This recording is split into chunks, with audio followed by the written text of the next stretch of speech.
लड़का के बाबूजी गड़िया मांगे सिकरियो मांगे गे बहिनी। लड़का के बाबूजी गड़िया मांगे सिकरियो मांगे गे बहिनी। सोनी सोनी दहे जाबा के नमवा करे जाबा फाटे गे बहिनी।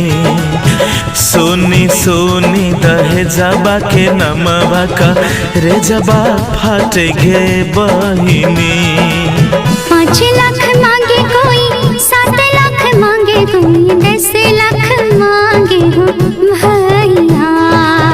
5 लाख मांगे कोई, 7 लाख मांगे कोई, 10 लाख